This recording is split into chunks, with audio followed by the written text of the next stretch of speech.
Desculpe a nossa fala na Pós-TV.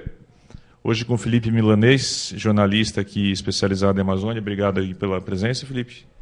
Boa noite. Tudo bom? Boa noite. Valeu, Lino, pelo convite aí para vir aqui bater um papo. Só para situar, que a gente sempre faz no começo do programa, estamos aqui ao vivo do estúdio da Casa Fora do Eixo no Cambuci, que é a Casa Fora do Eixo de São Paulo, né? São 83 casas no Brasil todo, um projeto cultural aí que quem não conhece vale a pena conhecer, inclusive quem for de São Paulo pode vir pessoalmente, todo domingo tem um churrasco aí aberto ao público, justamente para que as pessoas venham, troquem ideia e conheçam um projeto que realmente vale a pena e é onde está em volta de quem está girando a Pós-TV, que é onde tem esse programa que você está assistindo agora e que tem programa todos os dias por volta de 10, 11 da noite, né? E de quinta-feira é o programa aqui do Desculpe a Nossa Falha, que é o mesmo nome do site que eu mantenho como irmão, que é um programa que nasceu para falar um pouco de liberdade de expressão e mídia em geral, e a gente tem aberto um pouco o leque aí, né? Que nem hoje o que vamos falar aqui de Amazônia, aproveitando a presença do Felipe, que se não for o jornalista que mais entende de Amazônia do Brasil, está entre os dois, sei lá. Vamos tentar a conexão com dois índios, que tem um em Santarém, o Dinael, né? Dinael, que é de qual etnia mesmo, Felipe? Arapiuns. O Dinael, que está lá já quase conectado, e o Ivanildo, que é Tenharim, que está em Ji-Paraná, mas ele é de Humaitá, que é no Amazonas. O Ivanildo está com um problema no Skype, talvez a gente converse por telefone rapidamente com ele. Bom, alguns avisos rápidos. Primeiro, eu queria citar aqui que aconteceu aqui, não sei se todo mundo acompanhou, no sábado, o aniversário de 10 anos da revista Fórum, que foi muito bacana. Foram mais de 12 horas de transmissão, mostrando aí um impulso aí da Pós-TV, né? E dois avisos rápidos sobre o caso da Folha. Aí eu convido o pessoal para entrar no nosso site e ver mais, mas está mantida a audiência no Congresso Nacional para o dia 26 de outubro e saiu a sentença em primeira instância do caso, né? Que foi o juiz acatou parcialmente os pedidos da Folha, né? Ou seja, nosso site continuou fora do ar, porém uma série de argumentos da Folha o juiz não aceitou. Não aceitou que o site era uma concorrência comercial, não aceitou o pedido de indenização financeira, uma série de pontos interessantes que a gente está ainda conversando com os nossos advogados e vamos voltar ao assunto aqui na Pós-TV. Mas agora o assunto é Amazônia. Vamos ver aqui, você pode participar aqui pelo nosso chat, mandar suas perguntas aqui para o Felipe ou para os nossos convidados que estão a milhares de quilômetros daqui. Primeiro, Felipe, se apresenta um pouquinho aí, para quem não te conhece, explica aí como é que você começou com isso, por onde você passou, explica um pouquinho aí, por favor, pessoal. Bom, eu sou jornalista há cerca de 10 anos, eu me formei em Direito, estudei Ciência Política, que foi quando eu comecei a ter contato mais direto intelectualmente com a questão amazônica através da antropologia. Em 2006, eu fui trabalhar na FUNAI. Eu já acompanhava a questão indígena um pouco com mais distância, mas aí tive a chance de trabalhar na FUNAI para fazer uma revista, que era Brasil Indígena, e aí depois que surgiu essa oportunidade, eu mergulhei de vez na Amazônia, então desde o início de 2006 que eu trabalho, enfim, em várias áreas geográficas da Amazônia, mas eu comecei muito focado na questão indígena e hoje acompanho questão de desmatamento, violência, questão jornalista científico, eu faço muito. Eu fui editor da National Geographic aqui no Brasil por quase 2 anos. Eu fiz na National, fazia as reportagens da revista sobre a Amazônia. Foi uma saída polêmica ano passado e desde então eu sou freela. Faço trabalhos diferentes, mas sempre tentando estar em algum lugar diferente da Amazônia, principalmente nos lugares de impacto, de desmatamento, ou construção de hidrelétrica, de grandes projetos, ou onde esteja rolando alguma violência contra os índios, ribeirinhos, os caboclos, enfim, alguma violência decorrente desse processo de desenvolvimento que se fala assim, na Amazônia. Bacana. E fala um pouco sobre o Dinael, que a gente está convidando, que eu estou vendo que ali já está preparado ali no Skype. Fala um pouquinho de que etnia que ele é, porque que você achou legal a gente colocar ele aqui para conversar conosco. O Dinael e todo o povo, os indígenas que vivem na região do Arapiuns, que são uns 3 ou 4, eu tive a chance de conhecer o ano passado e a alegria de ver essa mobilização, que eu considero uma das mobilizações mais importantes da Amazônia, super legítima, se reivindicam a identidade indígena, lutam para preservar o rio, onde eles sempre viveram, lutam para preservar a floresta, são ameaçados de morte por madeireiros, são ameaçados por outras comunidades que querem ver o progresso chegar de qualquer jeito, tem impacto da região, ali na região das usinas do Tapajós e da Alcoa, da mineradora, e o Dinael é uma das principais lideranças que organiza as comunidades para enfrentar esse desenvolvimento, suposto progresso que vai chegar e vai acabar com eles. No sul do Pará ele está, isso? Não, ele está no oeste do Pará, na região de Santarém. Certo. E como é que é lá? Já é uma área totalmente desmatada? Como é que é? É uma área de floresta preservada, é uma nova fronteira de avanço econômico. A soja chegou lá muito forte no início dos anos 2000, conseguiram parar o intenso desmatamento que estava tendo por volta de 2005, 2006, num acordo que o Greenpeace fez com a Cargill, e que ela não compraria mais soja de desmatamento, e hoje é uma fronteira econômica da madeira, porque tem muita madeira, a área é muito preservada. Isso é na fronteira com o Amazonas, então a gente está falando do miolo da Amazônia ali, que graças ao Dinael e o movimento do Arapiuns, desse rio lindo, talvez consiga preservar mais um tempo antes que... Tá certo. Tiago, a gente pode falar com o Dinael, é melhor esperar um pouquinho, ele já está conectado.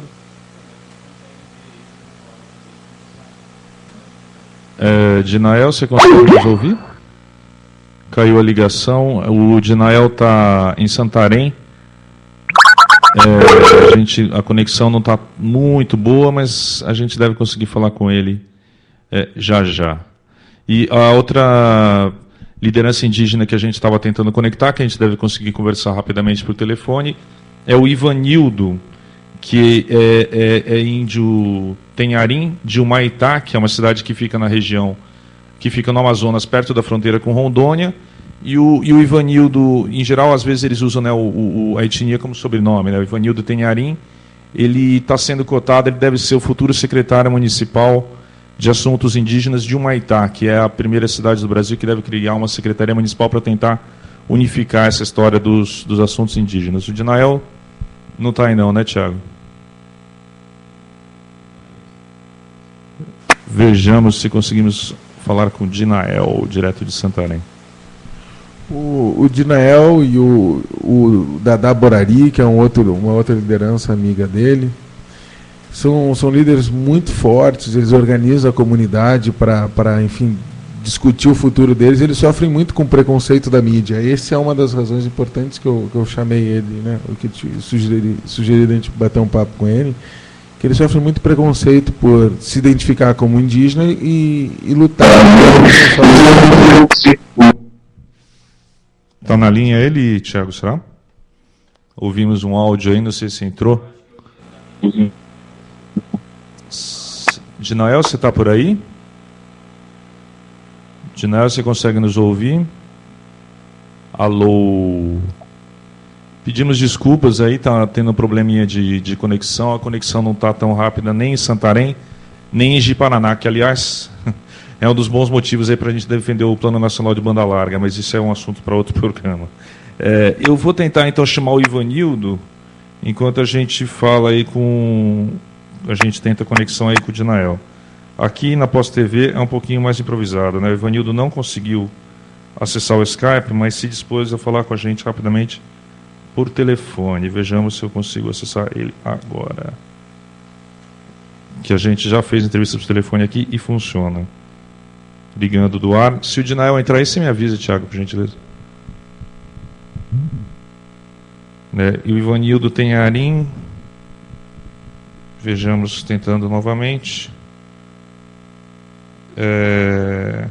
Você estava falando que você voltou segunda-feira da Amazônia, Felipe, de novo? Onde você estava agora? Eu estava no sul do Pará.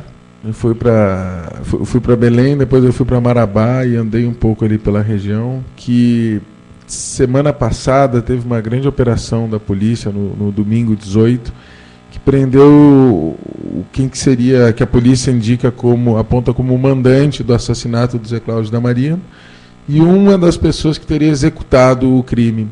E logo na sequência, na quarta-feira à noite para quinta, conseguiram prender. Thiago, tá me ouvindo? Tô escutando.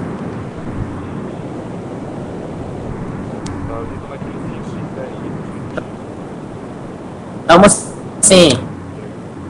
O Ivanildo vai nos atender por outro telefone, a gente liga para já. Tá no ar aí? Gabriel, você está nos ouvindo? Não está nos ouvindo? Tô sim.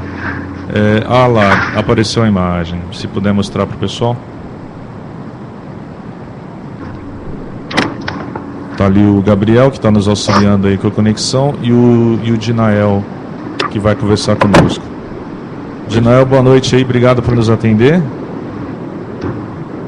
Oi, Dinael. Sim, oi. Oi, Thiago, fala. Tá me ouvindo? Dinael, tudo bom, cara? Eu tava apresentando.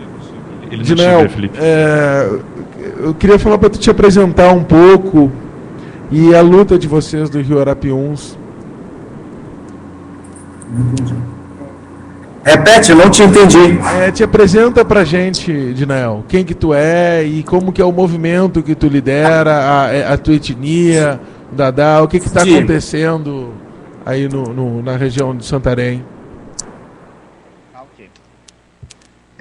Tiago, eu me chamo Dinael Cardoso, sou do povo Arapiuns, né, que reside aqui no oeste do Pará, numa região denominada região do Arapiuns, uma região onde possui 7.468 indígenas, né. Eu moro aqui na Tapajós Arapiuns, onde esta reserva é a maior reserva extrativista do estado do Pará, né. E trabalho junto com os indígenas de todo o Baixo Tapajós, incluindo os indígenas Borari e Arapiuns da Gleba Novo Olinda 1, na região do Rio Maró. Como é que tá? O que está acontecendo aí? Qual que é o principal problema que vocês estão enfrentando? Madeira, a barragem do Tapajós, mineração? Vocês tiveram uma reunião, uma negociação ontem com a Rondombel, uma madeireira, não foi? Sim, existe um movimento organizado que se chama MDVCA, que é Movimento em Defesa da Vida e Cultura do Arapiuns. Nesse movimento, ele congrega 45 comunidades da região do Arapiuns, que vivem na reserva extrativista, tanto no Pai Lago Grande e na Gleba Novo Olinda. A Gleba Novo Olinda é uma faixa de terra que é do estado do Pará, e que lá estão as grandes madeireiras, né? Hoje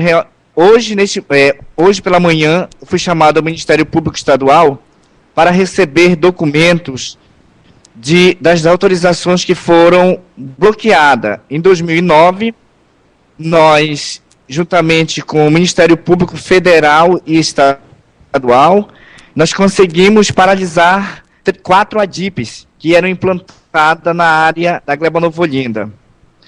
Com isso, depois de 2 anos, o governo do Pará hoje autoriza a retirada das madeiras de novo da Gleba Novo Olinda do entorno da Resex Tapajós Arapiuns.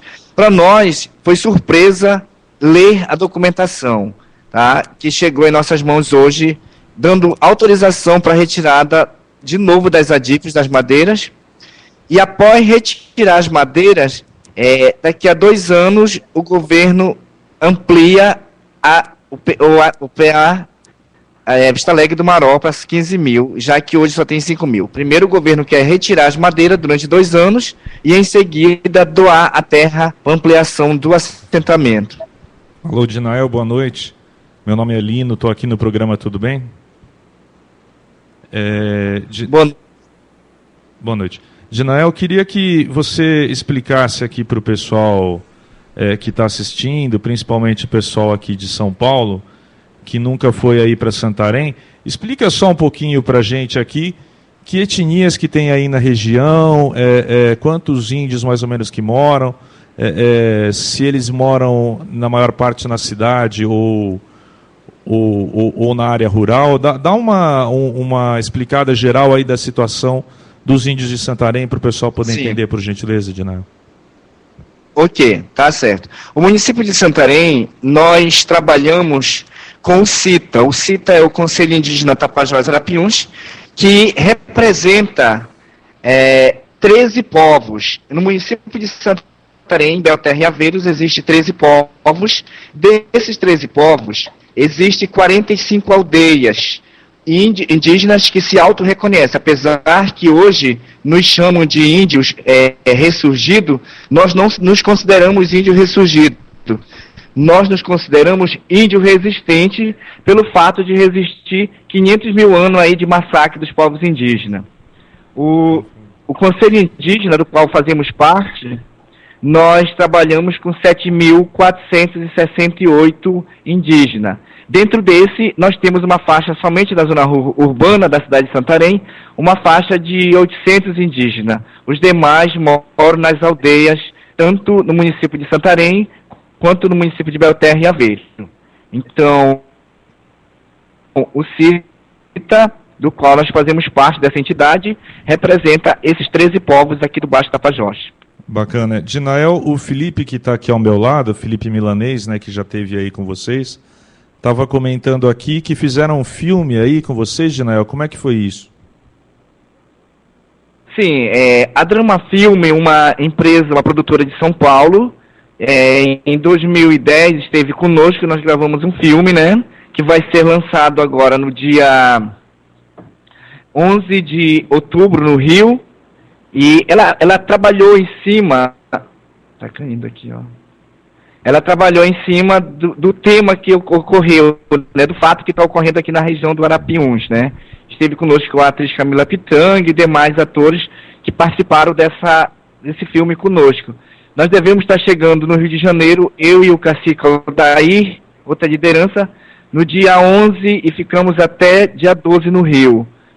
E em seguida estamos querendo ir a São Paulo, entrei em contato com alguns amigos nossos que nós conhecemos, porque no dia 14 nós vamos estar em Brasília, numa reunião com a FUNAI, que nós solicitamos, né? Então nós vamos fazer esse percurso aí, na visita aí à região sudeste, entrando no Rio, São Paulo, e vamos até Brasília para a discussão da demarcação da terra indígena Maró, visto que o governo, a FUNAI, ela já fez o reconhecimento das populações indígenas da região da Gleba Nova Olinda, também já participou da questão fundiária, do qual a reserva indígena Maró tem 42 mil hectares. Mas, porém, até o momento, a FUNAI não coloca no diário oficial da União. Então, isso dificulta o nosso embate com os grandes madeireiros que existem aqui na área do município de Santarém, principalmente da Gleba Nova Olinda.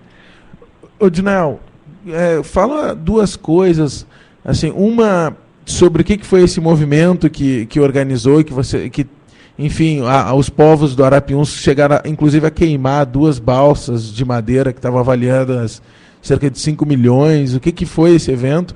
E se vocês sofrem preconceito da mídia, porque uma das conversas que a gente está tendo aqui é sobre como que a mídia trata os povos indígenas. E eu tinha constatado com vocês aí que você sofreu muito preconceito. Como que é isso daí, Edinael? Tá, o que ocorreu foi que quando desce da região onde nós moramos, 12 balsas por mês, nesse período estava descendo 40 balsas, em 2009 descia 40 balsas de madeira por mês da Gleba Nova Olinda. Cada balsa é avaliada hoje em R$1 milhão. E de Reutemann, para passar em frente de Santarém, é pago R$20 mil. Porém, de onde vem a madeira, as comunidades continuam na maior pobreza. É criança sentada no chão, não tem escola decente, a saúde é pior ainda, que nós não temos assistência à saúde séria, e a nossa riqueza era descida e continua descendo da Gleba Nova Olinda. Então as comunidades da região do Arapiuns se juntaram com os povos indígenas e acamparam durante 30 dias e 30 noites lá numa praia denominada Praia do Pedrão, próxima à comunidade de São Pedro. Então, foi um protesto que nós começamos em defesa da nossa terra, em defesa da preservação da Amazônia. a nossa discussão nesse momento não era com os madeireiros, porque os madeireiros foram colocados lá pelo governo. Então, a nossa discussão realmente continua sendo com o governo do estado do Pará, porque quem autoriza os projetos de manejo para dentro das nossas terras, aonde nós moramos, é o governo do estado. Então, o maior causador do que ocorreu e que está ocorrendo no estado do Pará é o governo. Nós não temos políticas públicas de fiscalização e muito menos de políticas públicas para o desenvolvimento das comunidades. Então, depois de 30 dias e 30 noites, nós estávamos numa audiência com o Ministério Público Federal, estavam várias outras autoridades, mas nenhum tinha poder de decisão do que nós queríamos, que era descer a madeira das balsas para ser medida e dividida entre as comunidades, visto que essa madeira, apesar que nas notas estavam certa, mas em cima das balsas tinha mais do que madeira do que estava na nota. Então, como nós não tivemos resposta, 300 lideranças se retiraram da praia e disseram, já que o governo não sabe nos ouvir, nós vamos fazer, nesse momento, chegar nossa missão ao governo. E essas 300 lideranças atacaram fogo na madeira que estava em cima dessas balsas. As balsas não pegaram fogo. O que pegou fogo foi a madeira que estava vindo das nossas terras. Dinael, fala pra gente de novo aí, tentando explicar para o pessoal que nunca foi para Santarém, que não conhece como é que é o dia a dia de uma cidade que tem população indígena e não indígena, né?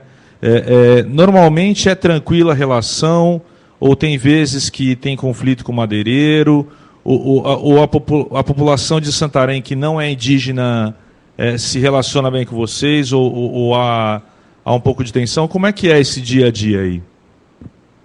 Olha, o nosso dia a dia, até hoje, eu estava dando uma palestra sobre a reserva extrativista e as populações que existem nela para 200 estudantes de um colégio. Então, com a sociedade em si, a gente vive em paz, mas o problema é que nós somos muito atacados pela maioria das imprensas em Santarém, né?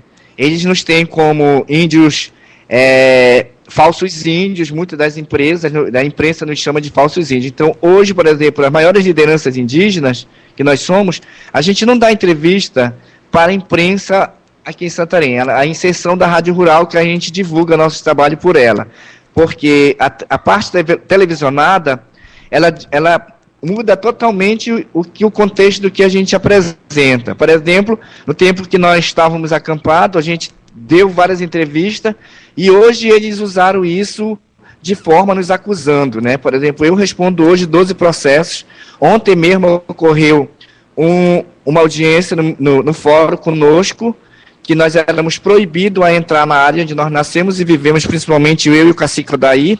Nós não podíamos entrar no Rio Aruã.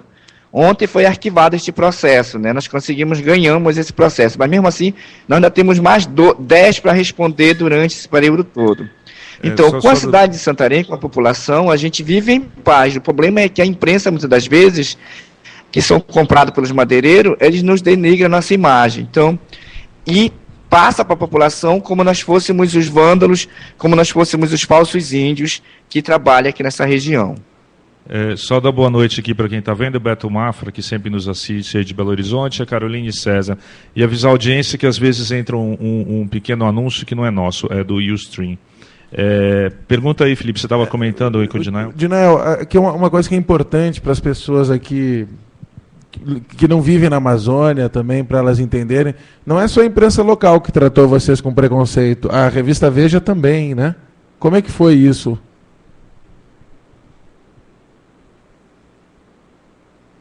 O que a revista Veja nos fez, ela feriu muito nossos direitos. A própria Constituição brasileira, ela nos ampara. Então, o que a revista Veja fez de divulgar não só a nossa luta aqui no oeste do Pará, mas como de todos os povos, principalmente da Bahia, chamando de falsos índios, índios que não tem que fazer. Então, isso feriu muito nosso movimento, mas nem por isso nos desestimulou de lutar e defender nossos direitos. A gente continua lutando, apesar de muita da revista e demais órgãos que divulgaram notas contra os nossos movimentos organizados, mas queremos dizer assim que estamos firmes. É o nosso direito. Nós nascemos e se criamos neste território. E por isso vamos defender se precisa até a morte, né? A gente está aqui, eu, por exemplo, faço parte hoje desse processo de defensores de direitos humanos, não tenho proteção policial, continuo na luta, continuo sendo ameaçado, mas nem por isso me desestimula a luta. O Dadá, o cacique Odaí, apesar de estar no programa, mas não é assistido, porque o programa de defensores de direitos humanos, no papel, ele é muito bonito no estado do Pará, mas na realidade, os seus protegidos precisam bancar, tá? Os protegidos precisam bancar a gasolina para os carros e até mesmo andar com inseguranças a pedido da gente diretamente, porque o programa não nos atende. Não que os defensores não queiram, mas simplesmente porque o programa é vinculado à Defensoria Pública, que é do governo do estado do Pará. Dinael, você estava falando desse programa, já teve casos de índios agredidos, assim, já teve gente que foi... Que apanhou, que foi agredido ou até morto, eventualmente? Já tem em caso já, tipo? Por exemplo, sim, eu, por exemplo, quando eles me chamaram, eles não conseguiram me bater, mas simplesmente me bloquearam na rua em Santarém, né? Mas até agora eles pararam de andar, de me ligar. Mas em compensação, o cacique Aldair já apanhou várias torturas, já teve 2 torturas. O irmão dele, ano passado, também foi torturado. Tá? Então, a gente anda na rua porque a gente tem coragem. Mas já aconteceu isso com esses dois indígenas nossos aqui do nosso povo, Borari, que o cacique Odaí já foi torturado 2 vezes, e o irmão dele, ano passado, foi também torturado, pegou muita porrada. Desculpa dizer a expressão, pegou muita porrada, né, também. Eu ainda não cheguei porque a gente tem que saber se proteger, né? E como é que como é que isso poderia ser resolvido, Dinael? Você acha que tem uma falta de vontade do governo do Pará? Tem mais alguma coisa que poderia ser feita? Como resolve essa situação? Olha, eu estive mês passado, agora de agosto, eu estava em Belém, né? Que a ONU solicitou do governo do estado, através da SDDH, um esclarecimento sobre direitos dos povos, sobre direitos humanos. Porque... Deu uma travadinha, Dinael, talvez tenha caído. Thiago, Dinael está no ar? Dinael, você nos ouve? É que é longe, né? O sinal para vir de Santarém até aqui está dando um probleminha. Dinael, você está me ouvindo? Acho que o Dinael não nos ouve. Tu tá me ouvindo? Agora sim, Dinael, começa só a sua resposta de novo, por gentileza, Dinael, que você estava explicando como é que a gente pode tentar melhorar a situação. Eu estava explicando que ao mês agora recente, mês passado, eu estava em Belém no encontro de direitos humanos, né?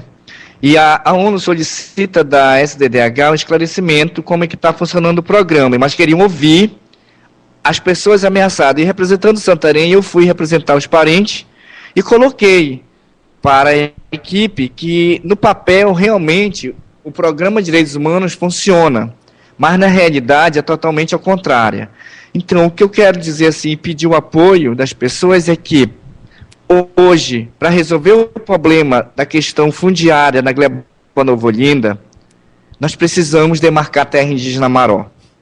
Essa terra que é de bens da população tradicional dos índios Borari e Arapiuns.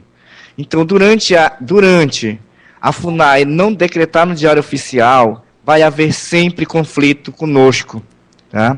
Porque essa luta para a demarcação da terra indígena Maró, ela não é só dos indígenas, ela é da população que clama por justiça, que clama por paralisação da extração madeireira na região de Arapiuns. Imagina, como eu coloquei ainda agora, todo dia nós assistirmos, em frente às comunidades do Arapiuns, passar 12 balsas de madeira por semana, enquanto a população lá está sem uma educação de qualidade. É triste a situação e continua sendo triste. Se já era triste, agora continua muito mais, quando a gente lê documentos hoje que o governo do estado autoriza a retirada de madeira, aonde nós tínhamos lutado para paralisá-la. Para quem está chegando agora, só contextualizando, estamos aqui conversando com o Dinael, que é de qual etnia mesmo, perdão, Felipe? Arapiuns. Que é Arapiuns, etnia dominante ali da região de Santarém, a oeste do Pará. Ele está explicando aí os problemas que eles têm para demarcação de território, o que sempre é importante, é um primeiro passo para tentar evitar extração de madeira e por aí vai, né? Assim, na verdade, a demarcação de território não garante, né, Dinael, que a terra de vocês esteja totalmente protegida, né? Assim, a gente tem notícias de muito território demarcado, Brasil, a Amazônia inteira aí, que tem problemas, mas se a terra não está nem demarcada, aí não tem nem o primeiro passo, né? Eu acredito eu. O que ocorre é que, com isso, como estou lhe falando, se a gente conseguir colocar no Diário Oficial essa demarcação, começa a se amenizar as coisas, porque 30% de uma das madeireiras estão na terra dos indígenas e já estão com todos os projetos de manejo já mapeado. Eles só não foram executados a derruba da madeira pelo fato de que nós estamos nesse conflito, mas que, em qualquer momento, se nós não conseguirmos fazer essa demarcação mais rápido possível, colocar no Diário Oficial, a gente pode ver um grande maior conflito se os madeireiros tentarem retirar madeira das terras indígenas. Como é que então, chama mesmo essa com esse madeireira? Edinel, Oi? Como é que chama a madeireira? Olha, são várias madeireiras que tem na Gleba Nova Olinda, mas aqui nos processa hoje é chamada Rondombel, né? E uma que é da senhora Marli Zimbral, né? Que também tem processo em cima da gente, né? Mas nós sabemos que dentro da Gleba Nova Olinda 1 existe muitos projetos de manejo autorizados pelo governo do estado do Pará. Dinael, só aqui agradecer a Caroline César, está aqui uma ouvinte, telespectadora, perdão, fazendo aqui um comentário, a revista Veja e as demais que distorcem o que a gente fala, estamos firme, Dinael. Dinael, assim, para entender aqui o que você estava explicando, que vocês não falam mais com a imprensa local e nem com algumas outras, com alguns outros órgãos da imprensa nacional, como é o caso da revista Veja, né? Qual é o grande problema deles? Quando eles chamam vocês de falsos índios, o que eles estão querendo dizer, assim, e por que vocês tomaram essa decisão de não mais falar com eles, assim? Não, o que ocorre é assim, o primeiro nós temos medo já até de dar entrevista, né, para esse tipo de coisa. A revista Veja, ela esteve na Gleba Nova Olinda, pegou alguns depoimentos e transformou isso numa coisa pior para os nossos povos, né? Então a gente resolveu lá na Gleba Nova Olinda, com os parentes, a não dar mais entrevistas. Pelo fato de que, por exemplo, se você pegar os nossos processos que nós respondemos hoje, eles montaram imagens dizendo que nós estávamos acusando várias outras pessoas. Então, para isso se tornou perigoso para nós. O caso da revista Veja, eu quero dizer assim, que eu acredito na imprensa, mas infelizmente tem alguns órgãos da imprensa que deixam a desejar. Então a gente decidiu a não dar mais entrevista dessa forma. Aqui em Santarém, por exemplo, a gente não fala na TV, na Rede Globo, na TV que é filiada à Rede Globo, pelo fato de a gente ter medo. Por quê? Eles nos chamavam de falsos índios. Como é que eles nos chamam de falsos índios se a própria Constituição nos desampara? Tá? Então, a gente se teme muitas das vezes, mas a gente não vai parar de lutar porque a imprensa acha que nós estamos falsos índios. Nós sabemos que muitos deles foram cooptados pelos madeireiros, recursos foram dados para que pudesse denegrir nossa imagem, né? Mas então a gente continua aqui, cara, a gente vai continuar lutando, o nosso movimento continua um movimento pacífico, criado por filhos da Arapiuns mesmo, e vamos lutar, aconteça o que acontecer, né? A gente está aqui firme para decidir e proteger esta Amazônia, que não é minha, não é sua, é de todos nós. Dinael, agradeço muitíssimo. Aí para o pessoal que está assistindo, Dinael não dá entrevista para a Veja, nem para a Globo, mas dá aqui para a Pós TV. E está podendo falar tudo e esclarecer aqui os assuntos. Agradeço muito a sua gentileza, Dinael. Para terminar, eu gostaria que você desse uma saudação aí para o pessoal na sua língua mãe, aí, por gentileza, para que a gente possa ouvir um pouco e o pessoal saber como é que é. Você pode se despedir na sua língua, na língua sua, da sua etnia, por gentileza? Eu não estou te entendendo. Se você pode se despedir dos nossos telespectadores. Você tem uma língua da sua etnia, Dinael? Sim, a gente tem, mas como nós fomos obrigados a viver, né, nesse novo forma de povo, a gente, muitas palavras nossas nós temos que admitir isso, dizendo português brasileiro. E independente de falar nossa língua ou não, quero dizer no português brasileiro, para quem está me ouvindo, que a Amazônia é minha e és tua. Mas para isto viver e proteger a humanidade, nós precisamos nos unir. E para isso, quem está me ouvindo tem que conhecer a Amazônia. Não adianta eu me enfeitar com pena, enfeitar com colar. Mas adianta eu dizer assim, eu sou um brasileiro e defendo este território que é meu para preservar. Quando eu friso, em vários depoimentos que eu digo, o governo brasileiro diz para a gente preservar a Amazônia, mas ele é o primeiro que autoriza os grandes projetos de manejo de desmatamento, de criação de várias hidrelétricas que vão prejudicar o nosso povo, principalmente aqui na região do Tapajós, com essas barragens que querem ser criadas, que vai prejudicar ainda mais o nosso povo Munduruku do Alto. Assim como estão querendo criar e construir Belo Monte, que para mim não é Belo Monte, é Belo Monte, que vai destruir vida dos verdadeiros filhos da Amazônia.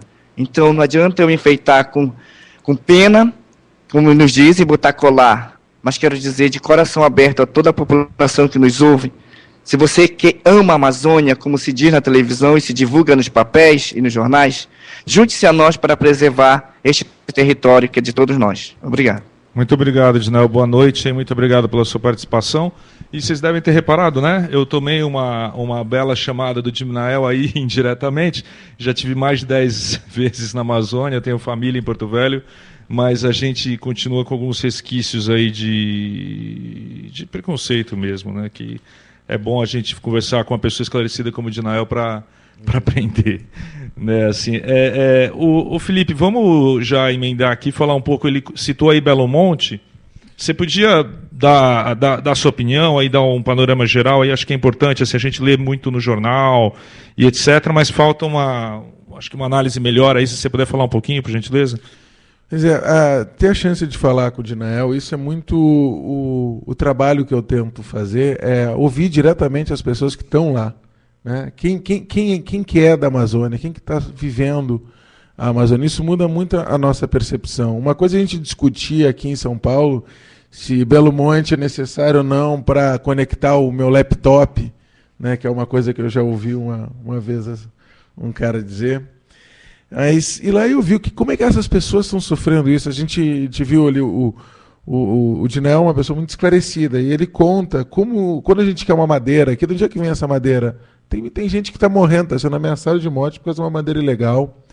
No Rio Tapajós querem fazer uma usina hidrelétrica, 5 na verdade, o governo vai leiloar elas no ano que vem. Eles estão sendo ouvidos, eles não estão sendo ouvidos. Eu acho que o nosso papel de jornalista é muito fazer isso, mostrar essas pessoas, dar voz para elas, para enriquecer o debate sobre a Amazônia. O Belo Monte, que é uma ótima notícia agora, né, duas que aconteceram. Primeiro, o Ministério Público Federal conseguiu com que um juiz, novamente, né, desse uma liminar para suspender a obra. Então, Belo Monte hoje, né, dá para comemorar, sair daqui para um bar, tomar uma cerveja. Por enquanto, a gente tem mais um pouco de Xingu. Isso deve vir a ser cassado, porque a pressão política é muito grande. E a outra notícia super recente, interessante de Belo Monte, é que a Prefeitura de Altamira pediu também a suspensão das obras, porque todas as condicionantes que são feitas, o que são as condicionantes? Quando vão fazer uma obra desse tamanho, vão parar o curso do rio, vão desviar, vão colocar concreto ali na região, que é mais concreto que tem no canal do Panamá, vão abrir, vão rasgar toda a volta grande do Xingu, isso vai trazer muito migrante, vai ter um impacto muito grande. Então tem as condicionantes para amenizar um pouco desse impacto. E elas não estão sendo cumpridas. O governo não está cumprindo, o consórcio não está cumprindo. Condicionante é construir um hospital antes de fazer a hidrelétrica. Aí não constrói um hospital, aí aumenta os acidentes, aumenta a malária, aumenta a violência, sem ter tido uma condicionante que era antes da obra, trazer mais, aumentar o efetivo policial. Ou seja, Altamira está um caos. E vai ficar cada vez mais um caos.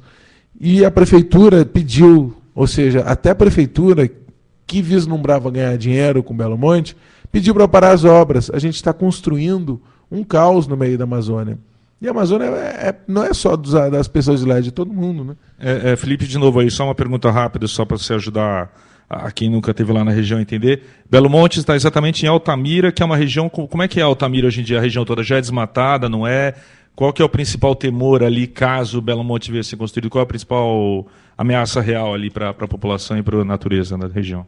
Altamira é uma cidade histórica, linda, na beira do Xingu. Uma cidade que era ponto de parada dos seringueiros. E tinha uma estrada que saía de Altamira, porque logo depois de Altamira, até Altamira, o rio Xingu, saindo do centro-oeste, ele é navegável. Depois teriam as cachoeiras. Então, Altamira era uma cidade não importante porque era onde tinha uma estrada que os seringueiros saíam de burro para cruzar essas cachoeiras para levar a borracha pelo Amazonas. Vindo de baixo para cima, assim, a gente do sul do Brasil, do centro-oeste para Amazonas, tem alguns grandes rios, que é o Tocantins, que é a Transamazônica, cruza ali o Tocantins e Marabá, aí depois tem o Xingu, o Tapajós.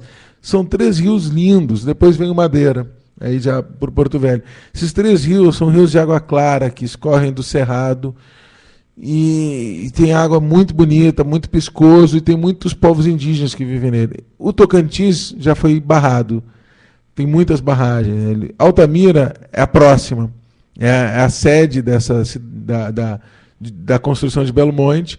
É uma cidade que fica na beira da Transamazônica, né? Altamira, até os anos 70, era uma princesinha da Amazônia, uma cidade linda, com a vida super amazônica, cercada de povos indígenas de pouco contato, alguns índios isolados.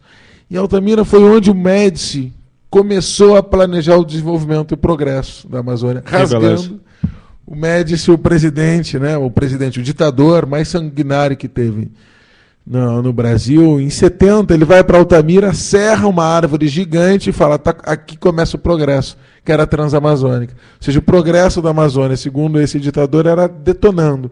E é o que querem fazer agora. O governo democrático, supostamente popular, está promovendo o debate, que o progresso, que é a destruição. Depois de Altamira, seguindo pela Transamazônica, a gente chegaria em Itaituba, que é onde o governo quer fazer uma outra hidrelétrica, no rio Tapajós.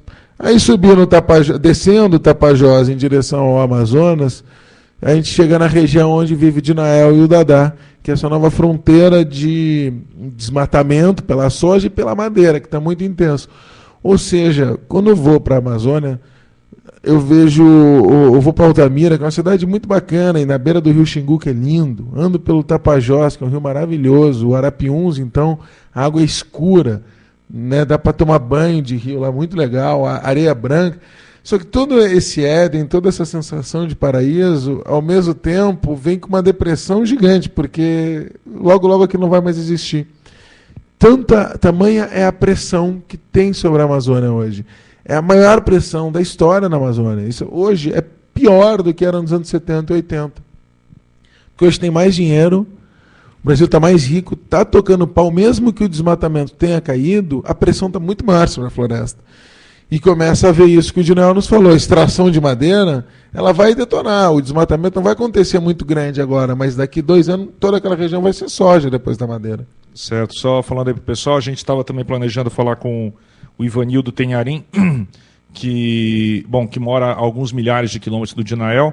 O Dinael está lá no oeste do Pará. O Ivanildo, ele é de Humaitá, que para tentar situar, né, o Pará está aqui, tem a Amazônia toda no meio do caminho, e quase lá do outro lado, entre aspas, da Amazônia, está o Humaitá, que fica na divisa com Rondônia. Não estamos conseguindo aqui, o Ivanildo não conseguiu se conectar ao Skype, a gente ia tentar por telefone com ele, está um pouquinho complicado. Mas só falando um pouquinho ali da região desse outro lado aí, da região de Humaitá, é uma área dominada, onde a etnia dominante são os Tenharim, e eles têm um problema muito sério lá com madeireiros, né? As áreas deles estão bem demarcadas, tem também índios dos Parintintins e o Uruê-Uauau ali naquela região de Rondônia, mas é mais Tenharim mesmo, quase toda a etnia é Tenharim. E são áreas demarcadas, mas que tem problema muito sério de invasão de madeireiros e por aí vai. E o Ivanildo, seria interessante a gente falar com ele, bom, mas não vamos conseguir, mas só para explicar porque que a gente tinha chamado ele, porque o Humaitá, que é uma cidade até interessante, urbanizada, tem acho que já uns 100 mil habitantes, E o Humaitá tem uma ligação por asfalto com Porto Velho, né? Apesar de estar no estado do Amazonas, ela é muito próxima, né? Menos de 200 quilômetros por estrada asfaltada até Porto Velho, que é a capital de Rondônia. Vai ser a primeira cidade do Brasil que vai ter uma Secretaria Municipal de Assuntos Indígenas, se eu não me engano o nome é esse, tentando reunir ali uma série de ações para a população indígena local que normalmente ficam dispersas em outros órgãos de prefeitura e por aí vai. Bom, aqui agradecendo aqui a Luciana Zonta, amiga jornalista aí de Santa Catarina, que está aqui acompanhando, Marcos Céfalo, Felipe, admirei você trabalha na National Geographic, admiro seu engajamento ambiental e comentários sempre sóbrios, Macrocéfalo. Obrigado aí, agradeço o nome, Felipe. Aí, Felipe, tem uma pergunta do Macrocéfalo aqui para o Felipe, inclusive. Você se considera a voz jornalística solitária em defesa do meio ambiente no Brasil? Não. Tem bastante jornalistas que também fazem esse trabalho e eu tenho tentado construir um trabalho jornalístico com base numa história que o Brasil tem de um jornalismo muito sério, muito engajado na Amazônia. Eu me inspiro e tem muitas reportagens minhas que eu praticamente refaço, tento refazer uma reportagem que foi feita já nos anos 70, 80, para tentar me conectar. Como que eu posso produzir um jornalismo relevante hoje sobre a Amazônia, tendo em vista o que já foi feito também? Tem alguns jornalistas que são meus modelos, meus mestres mesmo, assim, de como trabalhar, eticamente e pela qualidade e seriedade do trabalho. É o Lúcio Flávio Pinto, que mora em Belém, paraense, de Santarém.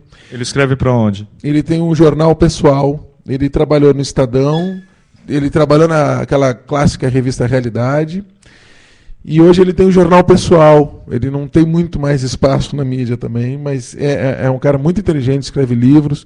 Tem o Edilson Martins, que para mim foi um dos maiores jornalistas também, que já trabalharam na Amazônia. Ele trabalhava no Jornal do Brasil, nos Tempos Áureos, no Pasquim. Ele foi o cara que descobriu o Juruna, fez a primeira entrevista com o Juruna. É lindíssima a entrevista. Ele cobriu muito violência contra os índios, genocídio, nos anos 60, 70, paulada. E ele fez um programa agora, que ainda está passando na TV Brasil, que se chama Amazônia Dentro. Eu recomendo muito ver, que todo mundo veja. Primeiro, para prestigiar o trabalho de um grande jornalista, que é do Acre, trabalha há anos na Amazônia. Onde que dá para buscar a informação confiável da Amazônia hoje, Felipe? Na sua modesta opinião, tirando as suas reportagens. As minhas reportagens, eu acho que elas podem ser um bom guia das fontes primárias, que eu sou uma das coisas que eu mais me preocupo no meu trabalho é ser honesto com as fontes de informação. Então eu fiz uma reportagem agora, há pouco tempo atrás, sobre crédito de desmatamento na Amazônia, que é com base num estudo do Paulo Barreto, que é um pesquisador do Amazon. O Amazon é uma fonte ótima de informação. Os índios, as lideranças, as organizações indígenas, elas são super legítimas, eles começam cada vez mais a ter voz. A mídia hoje, ela desistiu um pouco da Amazônia, assim, do grande interesse que tinha, mas volta e meia tem tido algumas coisas interessantes. Eu falo assim, por exemplo, o jornal Estado de São Paulo tinha uma jornalista que hoje é assessora do deputado Sarney Filho, da Frente Ambientalista, que é a Eliana de Lucena. Ela tem reportagens incríveis, lindíssimas sobre os índios. E ela trabalhava no Estadão, ela era setorialista de índio no Estadão. Esse ano o Estadão podia ter publicado um caderno maravilhoso sobre os 50 anos do Parque do Xingu, mas não publicou nada. Uns anos atrás, a Eliana ela cobria qualquer coisa que acontecia no Parque do Xingu. Ou seja, mudou muito o interesse, a grande mídia hoje aparece mais a Amazônia, principalmente na questão econômica. Então, o Valor Econômico é um jornal muito interessante para acompanhar a Amazônia desse ponto de vista. Né? Bom, deve ter bem uns 200 correspondentes brasileiros em Nova York, acho que nenhum na Amazônia, né, dos grandes jornais. Mas, a Folha de São Paulo tinha o Felipe Luchetti, que estava fazendo um bom trabalho em Belém, mas já tirou ele de lá. Já está sem correspondente, é uma pena. Aqui o Rafael Samora, que está aqui nos assistindo, manda um link do Lúcio Flávio Pinto aí para o pessoal que tiver interesse em acompanhar melhor. Recomendo também seguir o Twitter aí do Felipe Milanês, que tem um Twitter difícil de ser dito, mas que você jogando Felipe Milanês você acha facilmente, ou você jogando a hashtag PosTV no Twitter, você acha aí os nossos Twitter, principalmente o Twitter do Felipe. Por favor, sigam e acompanhem aí o que acontece na Amazônia. Bom, mudando um pouco de assunto aqui, Felipe, um assunto muito interessante que você acompanha muito de perto, sobre o casal de ativistas assassinados no Pará, o José Cláudio e a Maria, perdão. Tem até um vídeo, que é um dos últimos vídeos provavelmente feitos sobre eles, não? Que tá o José Cláudio numa árvore que ele gostava muito, na Árvore Majestade. Tem o vídeo aí, Tiago? É um vídeo curto, né? Que acho que a gente podia... pode contextualizar um pouco, por favor. O Zé Cláudio e a Maria foram assassinados 24 de maio em Nova Ipixuna, no sudeste do Pará. Eu conheci o Zé Cláudio o ano passado, em outubro, ele e a Maria. Eu estava fazendo um trabalho nessa região e interessado em conhecer que é a região mais violenta do Brasil, é o sudeste do Pará, esse entorno de Marabá. Eu estava interessado em saber quem que poderia morrer por proteger a floresta ali, no meio de tanta gente ameaçada de morte. E o José Batista, que é advogado da CPT, me falou desse casal, disse que a situação dele estava muito difícil. Eu passei uma tarde lá em outubro, e eu fiz algumas entrevistas com ele, e um trecho é esse filme, que o Zé Cláudio ele me mostra uma castanheira imensa, que era a Majestade. A principal atividade do Zé Cláudio era colher castanha. Essa aí é a Majestade. Essa é a Majestade, o orgulho da floresta. Eu acho que ela é a mãe de todas as outras castanheiras que tem por aqui. Podemos começar... Você pode pôr de novo, por favor, Tiago, para o pessoal ver aí o José Cláudio com a castanheira. Esse vídeo é inédito. Inédito aqui para Pós-TV. Vamos lá. Essa aí é a Majestade. Essa é a Majestade, o orgulho da floresta. Eu acho que ela é a mãe de todas as outras castanheiras que tem por aqui. Acho que esse registro aí e até o nome que ele dava para a castanheira, né, Majestade, aí mostra muito bem a pessoa que ele era. Você pode falar um pouco como era que era o José Cláudio? E por que eles eram importantes, Felipe? Por que você acha que eles acabaram mortos? A história quente é que, primeiro, semana passada, a polícia do Pará prendeu quem ela acusa de ser o mandante e duas pessoas seriam os pistoleiros. O Zé Cláudio e a Maria, eles se conheceram em 86, morando em Marabá. Marabá, nessa época, era sede para ir para a Serra Pelada, um garimpo que produziu muito ouro, mas barra pesadíssima. 10 anos depois do governo ter aniquilado a guerrilha do Araguaia, em 75, ou seja, é uma região marcada por sangue. E os dois se conheceram em Marabá, se apaixonaram. O pai do Zé Cláudio comprou uma área que, para chegar lá, tinha que atravessar a represa de Tucuruí, era uma área isolada, e ele sempre trabalhou com castanha, ele foi colher castanha lá, e os dois se mudaram para lá. Em 96, começou uma discussão desses pequenos proprietários de terra, castanheiro, para proteger aquela área, que já tinha 6 fazendeiros que eles identificaram que estavam grilando as terras, e alguns queriam começar a tirar madeira.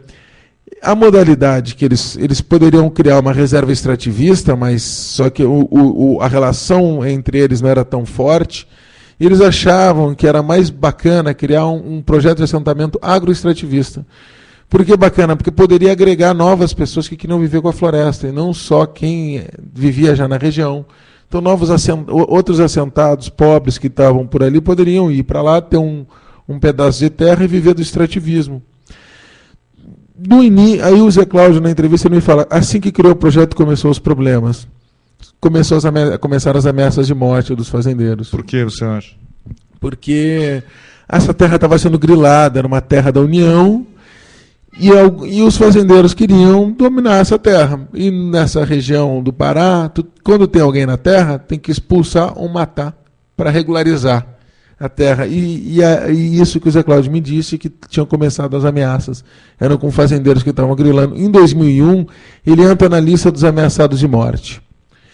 E ele e a Maria começaram a conviver com o Conselho Nacional de Seringueiros, que é a ONG que o Chico Mendes criou, começaram a ter convívio com o pessoal de movimentos sociais e começaram a cada vez mais entender que o que eles faziam, tradicionalmente, a vida com a floresta, era a luta pela preservação da Amazônia.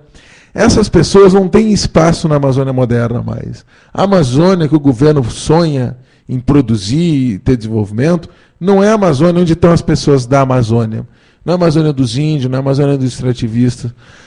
A Amazônia do Zé Cláudio, que era colher castanha e viver com a floresta, ela não tem mais lugar no mundo contemporâneo. Por quê? Ali, hoje, tem um projeto forte de mineração, cujas siderúrgicas exigem que se destrua a floresta para produzir carvão para usar no ferro-gusa, ou madeira e pasto. A economia da Amazônia hoje é transformar a floresta em pastagem para boi. O Zé Cláudio e a Maria lutavam contra tudo isso. E eles começaram cada vez mais a ser estigmatizados e ameaçados por madeireiros, porque eles brigavam com alguns madeireiros que eles denunciavam a retirada ilegal de madeira, por fazendeiros, que foi o caso de que a polícia identificou que vieram matar eles, porque queriam roubar essas terras, comprando elas ilegalmente, matando quem estava ali, para produzir gado. E ele não queria, então ele denunciava isso no INCRA, denunciava o fazendeiro, denunciava o madeireiro, denunciava o carvoeiro que ia fazer carvão ilegal para Cozipar e para Sidepar, que são usinas siderúrgicas ali que queimam carvão ilegal para produzir ferro-gusa. E não tinham apoio do governo. Ia o INCRA lá e não regularizava o assentamento, não dava nenhum apoio. O IBAMA começou a reprimir essas atividades ilegais e eles foram cada vez mais sendo vistos como o empecilho do desenvolvimento na região. Em maio, eles foram mortos, depois de várias tentativas, na verdade, de assassinato. Eles me relataram pelo menos 3 vezes que pistoleiros tentaram matar eles.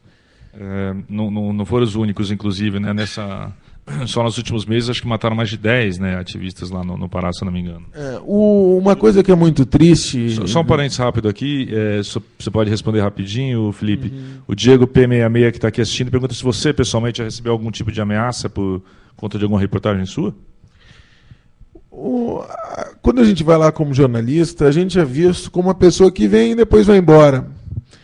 E os adversários reais dessa ilegalidade na Amazônia são as pessoas que vivem lá. Isso para te responder assim, eu já sofri muita intimidação. Quando a gente vai para esses lugares mais violentos, assim, a gente sofre uma intimidação de quem é o madeireiro, o madeireiro ilegal, que não é todo madeireiro que é ilegal, né? Quem está roubando ali, quem sabe que vai ser objeto da denúncia, rola intimidação, isso já aconteceu algumas vezes. Mas esses caras sabem que vai ser pior para eles matar um jornalista. Apesar de que não é por medo que não matariam, porque mataram um jornalista em Tabatinga agora, matam um jornalista na Amazônia. Isso é fato. Tabatinga, aliás, que mereceu um programa só sobre isso ali na Tríplice Fronteira. Bom, só uma outra coisa para contextualizar aqui que eu acho boa de falar, Felipe, inclusive... Lembrando de minhas conversas que eu tive com o pessoal que mora lá na Amazônia, né? Quando a gente fala em madeireiro, parece que eles são todos seres malvados, etc. Mas assim, a questão é mais complexa do que parece, né? Que você tem populações inteiras que foram levadas, sei lá, do Nordeste, de outras regiões do Brasil, para morar na Amazônia, estimuladas a fazer extração de madeira, né? E não tem apoio nenhum do Estado. Como é que você vê essa história dos madeireiros aí, Felipe? Assim, tem solução? Porque às vezes o pessoal aqui de São Paulo, do Rio, ainda tem essa imagem de que a Amazônia deveria ser intocada, mas moram 20 milhões de pessoas lá, acha que todo madeireiro é bandido, mas muitos deles foram levados para lá e tem cidades inteiras no meio da Amazônia onde eles não têm outra opção econômica. Parece um nó muito mais complicado do que o senso comum em geral imagina, não? Pois é, a questão da ilegalidade na Amazônia ela é complexa. Tudo na Amazônia, na verdade, é complexo, né? Por isso, por exemplo, essa história da violência, das ameaças, muitas vezes as pessoas que estão cometendo ilegalidade, elas não se consideram bandidas lá. Não é que nem a gente visitar uma favela onde o traficante sabe que é bandido e vai estar armado, pode te receber com bala. Ali na Amazônia não, o cara acha que ele não está ilegal. Tem que provar que aí realmente, muitas vezes não está. O madeireiro, teve uma vez eu entrevistei um madeireiro que ele dizia assim, ele sempre foi muito prestigioso no Paraná, de onde ele veio, ser madeireiro. era uma coisa bacana, era tipo fazendeiro, nos anos 70, nos anos 80, nos anos 90, até o início dos anos 2000, era um prestígio ser madeireiro. Era o cara que estava, enfim, produzindo um pouco o luxo, né, o conforto que a gente tem na cidade do piso, e ao mesmo tempo levando desenvolvimento, dando dinheiro para a região. Essa ilegalidade, ela começou a ser realmente considerada faz pouco tempo. Então, porque antes o governo incentivava, pode detonar. Isso nos coloca numa situação, por exemplo, em 2007 eu tive numa das regiões mais violentas do Brasil, em Colniza, e denunciei desmatamento ilegal em madeireiro. Com o novo Código Florestal, todos esses caras vão ser iniciados. Ou seja, eles estavam ilegal, mas vão ser legalizados. O que é legal e o que é ilegal é uma coisa meio não tão clara. Agora, a real é a seguinte: é possível ter extração de madeira na Amazônia de forma legal. Bom, legal é porque é protegido pela lei, mas que proteja a floresta. A atividade madeireira pode proteger a floresta quando se faz o manejo sustentável. Que não um plano de manejo que é algo burocrático só para estar na lei para arregaçar a terra. Que às vezes eu ouço essa história de manejo sustentável, eu sou uma pessoa muito desconfiada, às vezes eu fico com o pé atrás sempre, porque não sei, posso estar enganado, é um preconceito meu, mas às vezes eu acho que pode ser picaretagem essa história de manejo sustentável, mas é real, existe mesmo como ser um manejo verdadeiramente sustentável, digamos assim? A maioria dos planos de manejo que existem são logicamente ilegais, são feitos com corrupção das secretarias de meio ambiente estadual. 90%, não sei, 70% da madeira da Amazônia ela é ilegal. O resto tem muito plano de manejo que é predatório. Talvez 5% da madeira da Amazônia sejam de planos de manejo realmente sustentável. Isso não significa que a floresta não tem impacto, mas é possível tirar a madeira da floresta e a floresta continuar sendo uma floresta. Essa é a grande questão. O plano de manejo, basicamente, é o seguinte: eles dividem uma área grande em, por exemplo, 30 pedaços. Cada ano vai ser retirado algumas madeiras de um pedaço. E cerca de 5, 8 metros cúbicos de madeira em 1 hectare. Se isso for ser feito corretamente, com menos impacto, tem um instituto que é muito bacana que pesquisa isso, que chama Instituto Floresta Tropical, ift.org.br. Vê como que pode entrar um trator causando menos impacto, destruindo menos a mata, para retirar algumas madeiras. Depois de 30 anos, a floresta ela se recupera. Se a Amazônia ela é um pouco abatida, ela se recupera, ela é uma floresta forte, resistente, ela convive com o homem. Ela não se recupera quando é tudo detonado, tiram muita madeira, desmatam, colocam calcário para fazer plantar soja, aí nunca mais volta a ser a Amazônia nesse lugar. Mas um pouco de extração é possível. Isso, Lino, na verdade, ajuda a proteger um pouco, porque essa floresta vai estar tendo uma vida econômica. E se tem gente tirando madeira, ele está protegendo. Se ficar aquela riqueza parada, ela vai ser retirada ilegal. É o que está acontecendo hoje em dia. Certo, só um parênteses aqui para quem está assistindo, estamos conversando com o Felipe Milanês, um dos maiores jornalistas de Amazônia do Brasil, e estava falando aqui agora dessa questão da retirada de madeira ilegal da Amazônia, que é um assunto até que a gente gostaria de trazer aqui o Sakamoto depois para conversar, que a ONG dele é Repórter Brasil, que para quem não conhece eu recomendo também que acompanhe os estudos e o trabalho, fez um estudo justamente do impacto do consumo de São Paulo no desmatamento da Amazônia, né? E a conclusão, a grosso modo, é que o principal responsável pelo desmatamento da Amazônia é o consumo de São Paulo, do Estado, né? Inclusive, eu, quando fiz um relato pessoal muito breve, uma reforma no meu apartamento aqui do lado, queria pôr um piso de madeira e sair procurando pela cidade um lugar onde vendesse uma madeira que não fosse milionária e que o cara conseguisse me garantir que não era uma madeira extraída ilegalmente da Amazônia. Olha, eu passei em todas as grandes lojas, que rodei, fiquei alguns meses procurando, até fiz uma reportagem informal que eu deveria ter publicado. É praticamente impossível você comprar em São Paulo alguma madeira que não seja, que o cara te dê certeza que não veio de extração ilegal. Assim, se não for pinos, bom, que também já não é uma maravilha, que já é um lugar que já foi ferrado antes, né? Assim, muitas vezes eles vendem a madeira falando que é certificada, mas na verdade você vai ver lá na lista do Ministério do Meio Ambiente, ele tem certificação para outra área, que não é da madeira, ou para outra madeira, que não é a que ele está querendo te vender, né? E é horroroso que você vai, sei lá, no no centro, ali perto do Parque Dom Pedro, ou perto ali do fim da Faria Lima, ou ali do Largo dos Pinheiros, onde tem um monte de lojas de madeira. Eu passei em praticamente todas elas e não consegui encontrar alguém que me garantisse que a madeira não vinha da Amazônia de forma ilegal. A madeira mais barata, por exemplo, é o IP, muitas vezes, que falam que é o que tem a extração mais horrorosa, que está quase em extinção em partes da Amazônia, e que quando eles acham um pedacinho de IP vão destruindo até chegar lá, né? Não sei se você tem alguma informação, assim, não sei.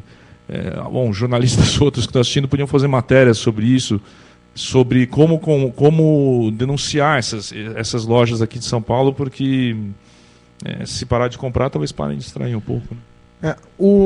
Mas tem uma coisa bacana que tem rolado nisso, no seguinte: diminuiu muito a madeira aqui em São Paulo. Muito mesmo. Eu fiz uma reportagem uns anos atrás que era madeiras de sangue. Eu tinha andado aqui por São Paulo. E diminuiu pelo seguinte... Você diz a madeira à venda? Você diz a madeira à venda? A venda da madeira. O mercado caiu muito. Ele ainda é usado, não tanto essa madeira que a gente vai escolher só para o nosso piso, mas na construção civil. Mas hoje tem alternativas, pisos que não são de madeira, que são legais. Foi o que eu deixei na minha casa. Ele é muito mais feio, mas pelo menos eu estou com a consciência um pouco mais limpa. É daqueles paviflex horrorosos. Então, telhados que não são de madeira, enfim, outros elementos que têm contribuído muito. Onde uma coisa que acontece muito, assim, o Nordeste compra muita madeira legal, mais do que aqui, e por causa da construção civil lá. No litoral de São Paulo vai muita madeira legal, mas tem muita madeira legal que fica na própria Amazônia, e essa é muito difícil de combater daqui. É o caso, por exemplo, em Marabá. Eu acompanhei algumas operações do IBAMA lá. O IBAMA tinha me passado um documento que era uma denúncia sobre o INCRA estar comprando madeira de castanheira. Que ela é mais ilegal ainda, porque além de não ser de plano de manejo, é de castanheira. E o INCRA comprava madeira para construir casas no assentamento. Madeira que levou o Zé Cláudio a ser assassinado. Isso saiu na Carta Capital, numa reportagem que eu fiz sobre a morte deles.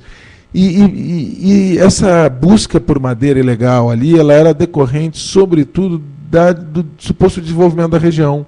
Na Vale do Rio Doce, ela está construindo uma aciaria que vai produzir aço com minério de ferro de Carajás, que se chama Alpa. Isso está chamando muito migrante para Marabá. Marabá é uma das cidades que mais cresce no Brasil. As pessoas vão construir casa e vão precisar de madeira. Muitas das casas lá são de madeira. De onde que vem essa madeira? Do assentamento do Zé Cláudio, por exemplo, da onde sobrou madeira. Por mais que tenha muita repressão do IBAMA, é tanta necessidade econômica que o IBAMA vai lá, dá pau, fecha a serraria, um tempo depois ela abre de novo. A gente continua consumindo, isso é muito complexa a questão da madeira. E o que vai realmente salvar vai ser a diminuição do consumo, criando talvez novas alternativas, outros materiais que a gente possa usar. Porque se a gente vai no Brás, vai em Tietê, uma cidade aqui no interior de São Paulo, é difícil que alguém consiga te provar que aquela madeira teve uma extração correta. Não consegue. Ele consegue te mostrar que ela é legal, porque ela foi legalizada. Mas ela foi a extração, provavelmente de uma terra indígena ou de algum assentamento, onde não poderia sair. Né? É o que está dizendo a Aline aqui, a Aline Mary F. O Zé falava, acredito, o Zé Cláudio, que ela está se referindo, em verificar a origem dos produtos da Amazônia, se isso é possível. Acho que era disso que a gente estava falando. É difícil, não sei se você tem alguma dica prática, Felipe. É muito complicado, porque tem as certificadoras. Na questão da madeira, mesmo as certificadoras já estavam sem condições de certificar a madeira. Esse é o grande objetivo, né? Mas saber a origem do produto é uma base, né? Cada vez mais o consumidor tem interesse. Isso não impacta só a Amazônia, isso impacta geral, né? A questão de trabalho escravo. A gente pode comprar a roupa da Zara, né? Teve aquela denúncia que a Repórter Brasil fez e ser de trabalho escravo. A Amazônia ela é pior nesse sentido, porque a madeira realmente ela é barra pesadíssima. Eu hoje não compraria uma madeira da Amazônia, a não ser que fosse certificada pelo FSC, que ainda com alguns problemas é algo mais honesto, ou compraria direto da madeireira. É tão caro e ao mesmo tempo é tão bacana. Se eu for fazer alguma coisa com madeira, que eu vou querer correr atrás, saber qual é essa madeira. Da onde que ela vem? Não é tão complexo assim, né? O ipê é uma árvore linda, o ipê ele é muito vendido porque ele é muito alto, a copa chega a 60 metros, assim, então é uma madeira que rende muito quando ela é cortada. E dá para ter ipê. Ipê não está muito em extinção, não, porque ipê ele tem no Cerrado, tem na Mata Atlântica e na Amazônia. É a mesma espécie. Mas realmente, onde tem, os caras vão correr atrás. Mas eu compraria uma certificada, e principalmente sabendo de qual fazenda que ela veio, assim, de qual madeireira, se ela veio de Paragominas, da Siquel, que é uma boa madeireira, da onde que veio essa madeira, isso iria valorizar, né? Provavelmente eu ia querer alguma madeira específica bonita de lá. Sabe que essa história do selo teve... Ainda, bom, é que é difícil fazer tudo isso, né? Mas se você cruzar, eu quase comprei uma madeira achando que era certificada, mas quando eu fui ver o selo, era uma madeireira grande, eu não lembro qual das, não quero citar nome, porque eu não lembro qual das grandes redes que era, mas que eles tinham autorização para um tipo de madeira, mas estavam vendendo outro. Ou seja, estavam vendendo como se fosse certificada, mas não era da madeira certificada que eles tinham autorização. Sei lá, eles tinham autorização para Cumaru e estavam vendendo IP, por exemplo. Aqui, bom, a Aline lembra que não é só da madeira, mas também de carne, castanha, pois é. Aí é uma questão que de novo citando o Sakamoto, fala assim, que é uma coisa de cobrar os gerentes dos lugares onde vendem e tal, porque não tem uma legislação, por exemplo, que diga de onde vem a carne que a gente compra, né? Isso não são poucos os frigoríficos que informam, né? Então às vezes a gente nem tem como checar, né? Eu não sei se o Felipe tem algum comentário específico. A questão da carne ela é bem complexa, assim, porque na verdade a gente sabe de onde é que vem. A gente consegue saber de qual frigorífico veio. Esse frigorífico ele pode te falar de qual fazenda que ele comprou o boi. Só que essa fazenda não vai te falar de qual outra fazenda que ela tenha comprado o boi, porque tem fazenda que faz recria, né, e outras que fazem engorda. E é nessa rede que se perde. E mesmo os grandes supermercados e os grandes frigoríficos, eles estão tentando comprar uma carne de melhor qualidade, assim, né, que venha de processos corretos. É que é realmente muito difícil. E bem ou mal, a gente também não pode cair num moralismo assim, de culpabilizar demasiadamente o consumidor, senão a gente não vai viver, porque o mundo inteiro hoje caminha para uma extinção em massa. A energia, a gente teria que estar desligado com tudo aqui, porque a nossa energia, a energia que a gente está usando agora aqui, acabou com 7 quedas, né, em Itaipu. A gente tem que ter algum processo básico, mas tendo consciência de que a gente está detonando tudo mesmo. E cada vez mais a gente vai detonar. Ou seja, vai ter que aprender a conviver nesse conflito. Que é triste. E eu passei muito mal com relação a isso recentemente, porque o Zé Cláudio ele era meu amigo. Então, não só o negócio vem de um lugar ilegal, como a pessoa morre. Isso dói pra caramba, às vezes. E que outra alternativa, a não ser a gente morar no meio do mato ou se matar? A gente tem que aprender a conviver com isso. A alternativa é medir a culpabilização.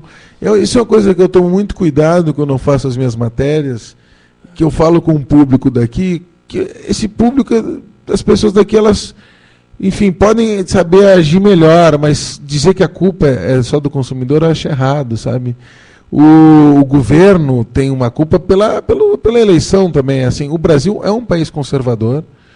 A gente é um país de direita, a gente sempre tocou pau na floresta, não é de hoje, não é? A detonação na Amazônia ela começou por causa de questões tecnológicas, que a gente conseguiu chegar lá. Mas a gente acabou com a Mata Atlântica ao longo dos últimos séculos. Assim, sempre quando a gente tem uma necessidade, a gente vai detonando. Eu acho que é muito importante tentar mexer nisso. Nos preconceitos, por exemplo, preconceito que a população brasileira tem contra os índios, contra os castanheiros, contra a população da floresta. Acho que a partir do momento que a gente começar a cair essas máscaras hipócritas do Brasil, a gente vai conseguir conviver um pouco melhor, inclusive discutir o impacto. O problema não é não comer carne. Pô, eu sou gaúcho, cara, eu não consigo viver sem churrasco, né? Mas não precisa detonar tanto. O problema não é fazer uma hidrelétrica, não é fazer Belo Monte. Não sei se eu sou contra, sinceramente, Belo Monte. Eu sou contra isso que os caras estão fazendo lá, que estão detonando. Não ouvem os índios, não ouve ninguém lá, não consulta a população, vão detonar, não regularizaram a terra lá. Isso vai provocar conflitos. Eu conheço pessoalmente umas 5 pessoas que são ameaçadas de morte na região. Uma delas eu escrevi uma coluna ano passado, que era o João, que é um cara que vive em Anapu, Você quer citar os nomes ou você acha que não é o caso? Não, é bom. Eles sempre pedem, essas pessoas sempre Cita pedem. o nome dos 5, então, por gentileza. Padre Amaro, em Anapu. Tem o João, que é outro cara que mora em Anapu. O Fábio, que é uma liderança. Tudo isso do PDS Esperança. De Arapu. De Anapu, que é onde morreu a Dorothy. Tem o Belmiro, do Riozinho do Anfrísio. Tem o Raimundo Francisco, que é um cara que conheci na Terra do Meio, que é impactada diretamente também por Belo Monte. Essas pessoas, elas vão morrer não é porque elas vão estar debaixo do concreto ou vão ser alagadas pela usina. É porque elas vivem em área de floresta, onde ainda tem madeira. E nessa região, a não regularização da situação fundiária e da madeira vai provocar uma corrida por lá. Então não é que o grande serrador de madeira de Anapu vai mandar matar ele. Só que esse cara vai comprar qualquer madeira que seja serrada por ali. E vai ter alguns toureiros, que se chama, é o cara que tem um caminhão e vai querer fazer a intermediação da madeira. Ele vai tirar a madeira do lote do João garimpeiro, que não quer vender. João Garimpeiro é o apelido dele. Que não quer vender a madeira. E vai lá e vai matar ele, para vender para esse madeireiro. E esse madeireiro, ele vai vender essa madeira para São Paulo. Só que quando ela chegar aqui, ela vai estar legalizada. Tu não vai conseguir identificar, Lino, se ela é legal ou não, porque o cara vai vir com um plano de manejo do IBAMA, tudo bonitinho ali, mas vai ter matado gente. Ou seja, e por conta da construção de Belo Monte e da estrada transamazônica. Por quê? Porque a transamazônica sendo asfaltada e Belo Monte está aumentando a pressão. Né? O asfalto vai facilitar a retirada da madeira. E Belo Monte vai ter mais busca por madeira, porque vai ter 80 mil pessoas a mais em Anapu, em Altamira, aliás. E Anapu é o outro lado do Rio Xingu, na verdade. Entendeu? É muito do lado. Vai ter mais gente, mais busca por madeira, mais madeireiro atrás e pegar um dinheiro ali. E esses caras ou vendem ou morrem. É assim. Ó. Uma pergunta do Macrocéfalo, que é uma pergunta pessoal, que daí você avalia, que ele está lembrando do episódio da sua demissão da Abril. Você foi demitido da Abril por criticar a Veja. Motiva uma matéria sobre a população indígena. Qual é o seu sentimento acerca do caso? Ele te cobra sem tergiversações, mas como é um caso pessoal, claro, você avalia se você quer falar sobre isso.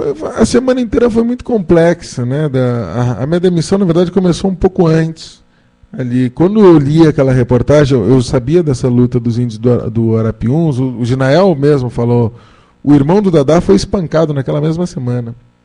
O Dadá é ameaçado de morte. Eu estava nessa semana tentando ir para uma terra indígena, o Aimiri-Atuari, cujos índios já tinham saído numa reportagem da Veja dizendo que eles eram falsas vítimas. Falsas vítimas por quê? Porque o exército, em 70, matou mais de 1.000 índios. Eles eram cerca de 3.000 no levantamento da FUNAI, eles viraram 380 em 84. O exército matou, bombardeou, jogou agente laranja em cima desses índios, eles têm esses relatos, e construindo uma barragem que alagou aldeias. Aí a Veja tinha dito que esses caras eram falsas vítimas. Quando eu li essa matéria, eu fiquei muito puto de entrar naquele prédio da Abril e saber que um jornalista, colega, culto, enfim, sabe escrever daqui, tinha colocado em risco pessoas escrevendo aquela matéria. O meu Twitter era Diego Acá, é o nome que os Guarani me deram aqui de São Paulo. O papá da aldeia Rio Silveira, num batismo que eu tive, é um nome super bonito, que é Protetor da Floresta, é o nome dos Guaranis ali, que é uma planta deles sagrada. Era um Twitter para eu falar dessas questões indígenas, né? Era uma questão pessoal minha. Eu vivi na FUNAI, eu tenho muito amigo índio, que nem o Dinael.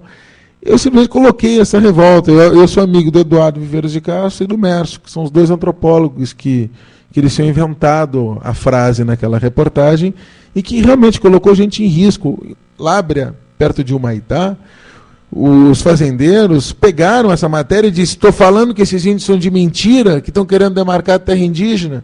Isso um cara da FUNAI que trabalha em Lábrea me contou, estava sendo usado nas audiências públicas. Isso não estava saindo aqui em São Paulo depois, mas gente ameaçada de morte lá, sofrendo com aquilo.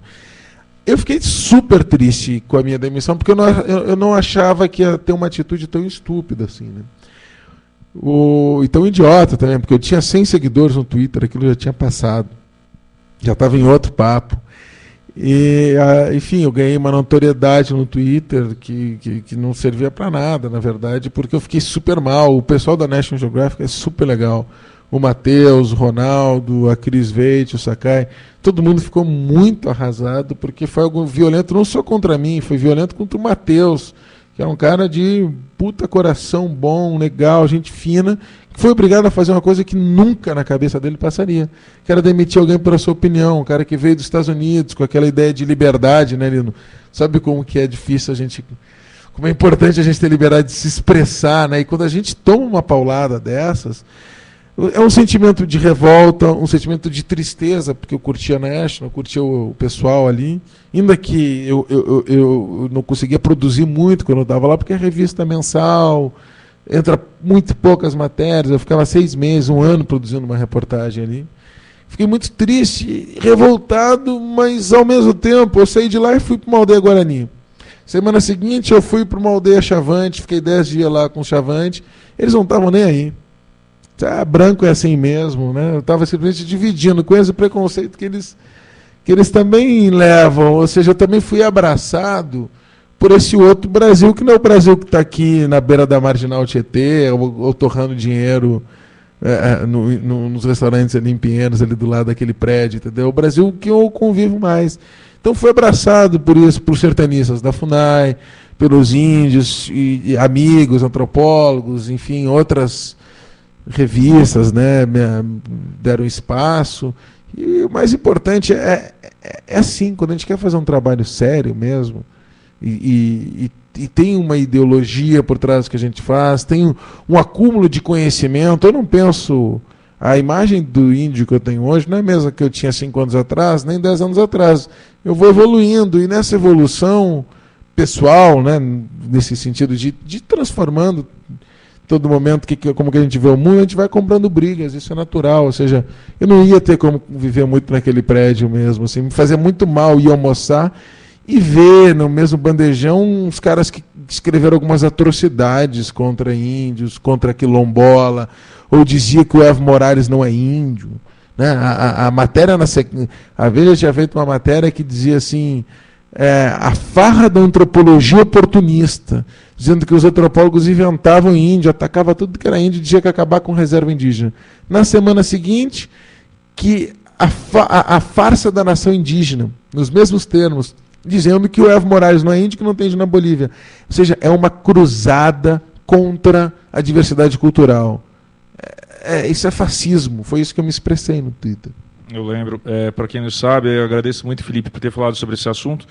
Eu até tinha pensado um tempo atrás em chamá-lo aqui na Pós-TV, já que a gente discute questões de mídia e tal, para ele falar sobre isso, mas desisti. Achei que era mais jogo chamar ele para falar de Amazônia, que é o que estamos falando aqui, mas acho interessante isso também, essa colocação, né? O Felipe ele fez os comentários, acompanhei bastante na época sobre essa matéria falaciosa aí sobre Evo Morales e tal, e tinha um Twitter com poucos seguidores e foi demitido pelas suas opiniões que colocou no Twitter, né? Que não, infelizmente não é um caso único, tem 2 jornalistas da Folha muito graduadas que foram demitidas porque fizeram uma brincadeira besta com a morte do Romeu Tuma, não vou citar o nome, que não sei se eles gostariam, e um deles era um jornalista muito graduado, também era editor assistente de Poder, a Folha, por uma falha interna lá, bom, esse trocadilho foi involuntário, por uma falha interna lá do UOL, eles acabaram publicando a morte do Tuma antes dele morrer.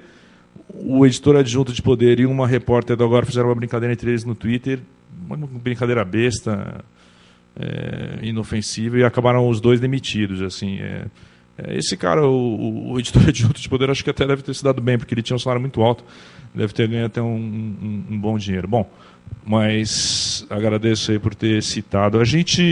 Faltou alguma coisa que você acha que a gente tinha que falar sobre o José Cláudio Amácio? Alguma novidade? Você estava citando que prenderam os mandantes, são os mandantes ou os caras que mataram exatamente, que está sendo alegado que foram presos, Felipe? O caso do José Cláudio ele é muito interessante, como se produzem essas mortes e a violência na Amazônia. O Chico Mendes ele conseguiu parar uma estrada que estava sendo construída da BR-364. Conseguiu criar as reservas extrativistas, conseguiu cortar o financiamento do Banco Mundial pela luta dele, mas no final ele foi morto por um fazendeiro que já tinha matado gente pra caramba, pequeno, e que sentiu que tinha perdido aquele pouquinho de terra e falou: matou o Chico Mendes, um cara que é um serial killer praticamente. A irmã Dorothy, a mesma coisa, foi um pequeno fazendeiro ali. E não foram a turma ligada ao Jader Barbalho, o grande poder, assim, não se provou isso, né, do Pará. Foi um pequeno fazendeiro. Lógico que todo o resto ali ficou muito feliz com isso. O Zé Cláudio quase foi morto por grandes madeireiros da região, por ameaça que eles estavam sofrendo. Eles contaram algumas vezes por pistoleiros que tentaram ir para lá. No final ele acabou sendo morto por um pequeno fazendeiro, um cara que estava comprando 2, 3 lotes ali. E o irmão dele, isso que a polícia diz, né? E o irmão dele teria sido um dos pistoleiros, o irmão desse cara. O inquérito da Polícia Federal, junto com mais um outro pistoleiro, Neguinho, um cara pobre que já tinha sido condenado por roubo na região, morava em Nova Ipixuna. A Polícia Federal identifica outras 2 pessoas no inquérito dela, que estaria ligado ao crime também, além do mandante, o José Rodrigues, e o Lyndon Johnson, que é irmão do José Rodrigues, e o Alberto Neguinho, teriam outros 2 caras que estão sendo investigados pela Polícia Federal, que teriam feito a intermediação do crime. Talvez incentivado ele também a participar, tenha fornecido meio com... tenha ajudado a pagar um dos pistoleiros, o Neguinho trabalhou para um desses caras, que é o Gilzão, né, que isso já tinha aparecido, a família acusa esse cara estar envolvido há um tempo atrás. Mas foram esses pequenos caras que mataram o Zé Cláudio, que brigava contra a Vale, contra as grandes usinas siderúrgicas ali, que brigava contra os grandes frigoríficos que tem lá, a JBS. No final foi um pequeno cara que matou ele, porque é um cara muito violento. Esse que é o grande perigo de trabalhar lá. Não é quando a gente acha que vai brigar contra o grande poderoso. O problema é um pequeno ali, um cara sem noção, muito violento, que parta para cima. O caso recente é isso, tem 3 caras mortos, presos, e a investigação da Polícia Civil parou. A Federal estava seguindo, achando mais coisas, assim. Aqui 3 comentários. O Macrocéfalo que fez a pergunta sobre sua demissão. Obrigado pela resposta, meu velho. Isso ratifica meu respeito por sua postura. Obrigado, viu, Marco?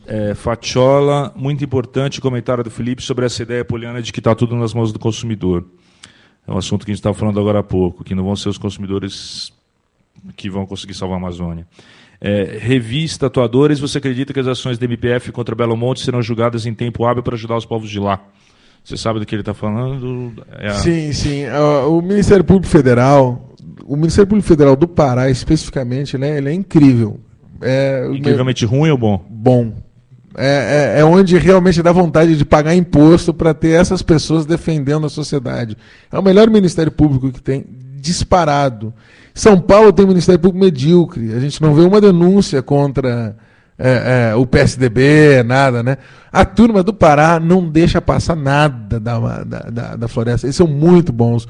O Tiago Rabelo e o André Halpe Marabá, o Felício Pointes, que é uma pessoa extraordinária, incrível, o Biratã Cazeto, o Daniel, tem muita gente muito boa lá no Ministério Público do Pará. Então é complicado fazer coisas ilegais lá, esses grandes projetos, porque os caras ficam em cima e fazem ações muito bem feitas. Agora, essas ações do Ministério Público Federal, elas não são julgadas pelo mérito. O julgamento delas é político. Então, o que acontece? O juiz de primeira instância, ele vai ver que a fundamentação da ação ela é real e vai dar liminar. Agora, julgar o mérito leva muito tempo, pelo prazo processual mesmo. Agora, quando chega no Tribunal Regional Federal, que é em Brasília, o Tribunal Regional Federal 1, aí a coisa muda de conversa e geralmente essas liminares caem rápido.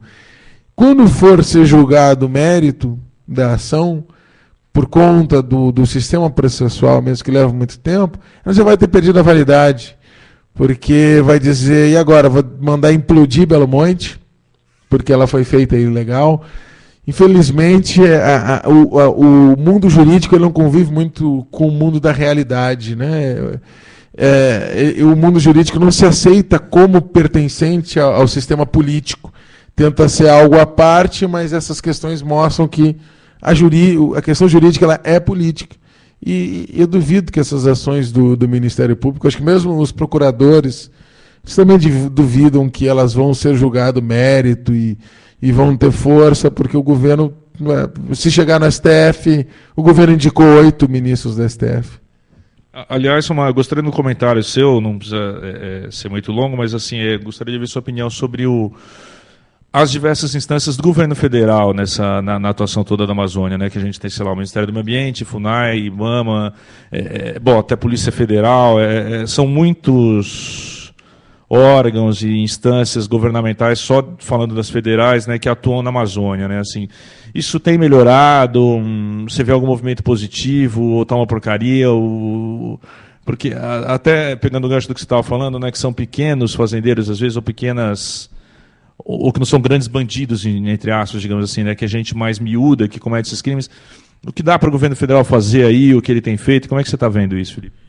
Os órgãos que foram reestruturados na era Lula, porque antes estava tudo sendo privatizado, né? Até a polícia ia ser privatizada. Os órgãos que foram bem reestruturados, tem alguns que estão funcionando muito bem.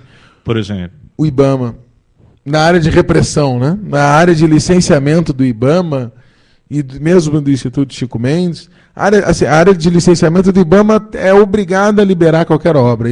Por mais que o processo de licenciamento dentro do IBAMA seja bem feito, os técnicos do IBAMA eles apontam os problemas, que politicamente depois eles são liberados. Mas o IBAMA é uma coisa muito interessante. Eu vejo grandes funcionários do IBAMA, alguns de uma geração um pouco mais antiga, aí, que entraram no início dos anos 2000, e uma nova turma que está no IBAMA, que são os caras muito bons, reprimem mesmo, são corajosos, são sérios, são incorruptíveis, porque ganham bem e estão lá para defender o meio ambiente.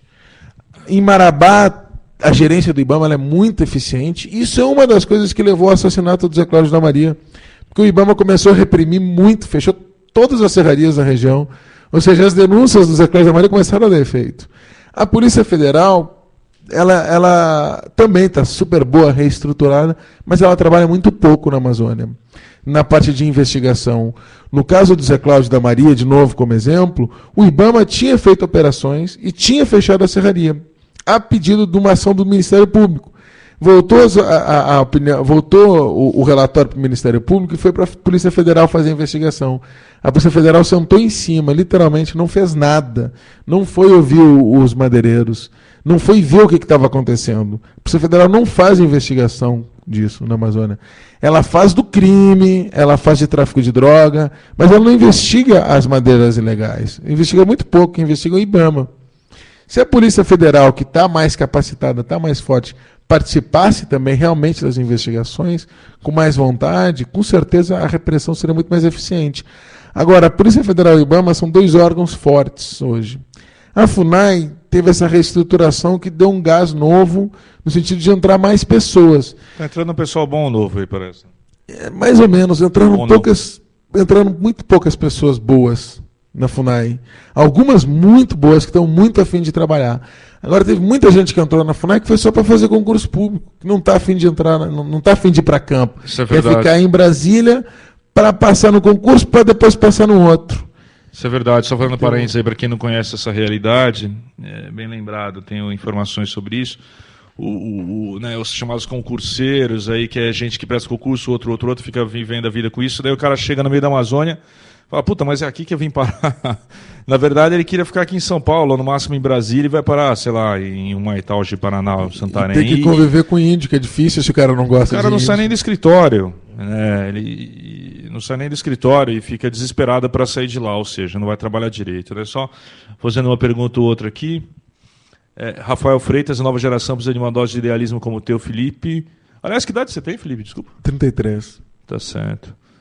Beto Mafra, Felipe Milanês, MPF do Pará é bom, o de São Paulo é medíocre. Ótimo. Fatiola, esquece-se de falar das disputas políticas e econômicas envolvidas no desenvolvimento insustentável. Esse comentário do Fatiola ele tem a ver com a gente não criminalizar o consumidor. Porque não adianta a gente só ficar batendo com uma chibata nas costas, senão eu não vou consumir absolutamente nada, eu vou só luz. E olhe lá, porque o sol está poluído. Mas cobrar políticas públicas, manifestação, vamos se manifestar aqui contra Belo Monte para não acontecer isso, né? Teve uma puta manifestação na Paulista que foi bem mal coberta, né? Fecharam até um cruzamento da Paulista, não sei se você estava lá, mas diversos amigos meus estavam e saiu pouca coisa, foi feita uma... Monte São Índios, fizeram uma fogueira no meio de um cruzamento da Paulista e foi muito pouco coberto pela imprensa. O Diego P66 pergunta o que você achou do novo Código Florestal. Medo. Tenho medo porque é justamente isso. Não adianta só a gente fazer uma investigação sobre a ilegalidade das coisas. O Código Florestal é muito claro nisso. O Aldo Rebelo ele disse: está todo mundo ilegal, então legaliza. É simples. A madeira está legal, legaliza. O Código Florestal ele vai legalizar a destruição. Ele vai anistiar quem cometeu o crime ambiental. Ele vai incentivar mais desmatamento, porque tu divide as fazendas em pequenos módulos, então tu vai estar sempre podendo desmatar mais, que até 400 hectares pode desmatar tudo. Ou seja, a estrutura da formação do Código Florestal é um produto ruralista dos grandes fazendeiros, que é para transformar aí a grande ideologia, para a gente não ficar pensando nas coisas pequenas. O Brasil vai ser um campo de soja do mundo. Ponto. A gente vai alimentar a China, a Europa e os Estados Unidos. Está praticamente arrendando a Amazônia e o Cerrado. E o Código Florestal entra nessa dinâmica mundial. A gente não tem controle sobre isso. Assim, a gente está entregando o controle, aliás. A gente poderia ter uma lei forte, legítima, democrática, que a gente protegesse as nossas florestas e organizasse a produção. O que a gente está fazendo? A gente está arrendando o Brasil para a China. O Aldo Rebelo, ele é do Partido Comunista Maoísta, né, que é ligado ao chinês. O Aldo Rebelo é um dos maiores ruralistas do Brasil hoje, né? Vamos falar a verdade, né? Então, na verdade, o Aldo Rebelo está fazendo isso porque ele é ligado à China, que está querendo comprar soja daqui. E ele realmente defende o pequeno. Que o pequeno também tem, muitos pequenos estão insatisfeitos com o Código Florestal. Ele se aliou com os grandes, porque hoje o grande quer produzir soja para a China. O Aldo quer ajudar a China. O Aldo é um lobista da China. Na verdade, a gente está entregando a nossa floresta para o crescimento chinês. A gente está abrindo mão da nossa soberania com aquele blá blá blá de que índio é da OTAN, o Greenpeace é da Holanda. A gente está entregando o chão brasileiro para os gringos comerem, sendo que aqui continua com fome. Para gringo e para boi também, né? Soja vai muito para a criação de ração também, né? Para a produção de ração. É, para alimentar porco na China, na verdade. Né? A gente detona a Amazônia para alimentar porco para a China se comer. Pô, vamos... Ou para fazer ração de boi que é criado na Amazônia também, né? Mas na Amazônia a maioria os caras colocam um pasto bem mal colocado ali, o boi sai aquele boi magro, feio ali, sofrido, com carne dura. O Revis Tatuadores falando aqui que estavam com 500 pessoas na Paulista com a Brigadeira e a imprensa novamente estou 200 pessoas. Pois é, Revis, perdão. Por isso que a gente faz o data falha no nosso site lá, porque eu não aguento mais ver esses chutes da Polícia Militar e tudo mais. Assim, no churrascão falavam que tinha, sei lá, 80 pessoas a Polícia Militar eu já vi como eles fazem isso. Eles não têm método, então é importante as pessoas saberem isso, assim, porque às vezes quem não é do métier de imprensa tal acha que quando sai na imprensa, sei lá, tinham 200 pessoas segundo a PM, 1000 pessoas segundo a PM, isso é chute puro. Não existe nenhum método científico, não é que eles fazem um cálculo de quantos metros quadrados, quantas pessoas, por quanto tempo, não é isso. É um capitão olha para o outro ali, se ela fala, quantos negros você acha que tem? Uns 100, uns 200? Fala 200, pronto. É assim que funciona, isso é verdade. Então, não acredite nos números dos protestos, são todos falsos. Só uma coisa que é interessante com relação ao impacto do consumidor na Amazônia. Esse negócio não é de hoje, né? Isso sempre existiu. E a questão trabalhista na Amazônia ela já foi muito pior, né? Foi a época do Seringal, foi quando teve o maior genocídio de índios, talvez depois dos bandeirantes, ou ter sido inclusive mais eficaz, e escravização também. Então, no início do século passado, tinha muito escravo e muito índio sendo morto na Amazônia pela empresa de borracha inglesa. Aí, em 1905, 1907, vem um jornalista inglês e faz uma grande denúncia dessas condições de trabalho.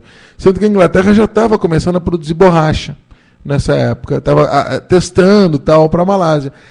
Essa paulada sobre os ingleses, dizendo, olha, nós estamos fazendo uma maldade lá, cinicamente, dizendo que eles já sabiam que estavam arregaçando com tudo, serviu também para justificar economicamente a Inglaterra não vão produzir na Malásia, onde as condições são mais humanitárias do que na Amazônia.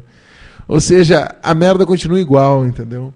O negócio, o consumidor ele é uma massa de manobra de um grande jogo econômico, e hoje a bola da vez do grande capital mundial é a Amazônia, a África e a Ásia. E é difícil frear isso, né? Essas grandes hidrelétricas que estão sendo feitas, a produção de pecuária e soja, não adianta a gente bater em todo mundo aqui em São Paulo, isso vai ser exportado, e cada vez mais os países estrangeiros estão nem aí para o jeito que a gente está produzindo aqui. Não adianta só a gente achar que o europeu está preocupado. O europeu quer comer. O europeu nunca foi humanitário. O europeu é quem inventou o racismo no mundo para justificar a sua supremacia racial, para justificar porque estava vivendo tão bem, né, sobre a opressão dos outros povos. Ou seja, o europeu é um povo escroto, na verdade. Ainda bem que alguém pode falar umas verdades. Tiago, depois você prepara aí o nosso clipe da já que a gente está chegando em quase 2 horas de programa. Já vamos se encaminhar aqui. Aqui tem assunto para mais de metro. Ainda bem de ficar até de manhã aqui falando de Amazônia. Só os últimos comentários aqui do pessoal. Que os grandes jornais pautam o restante da imprensa brasileira que foram suas comprometedoras, diz o Revis Tratadores. Concordo.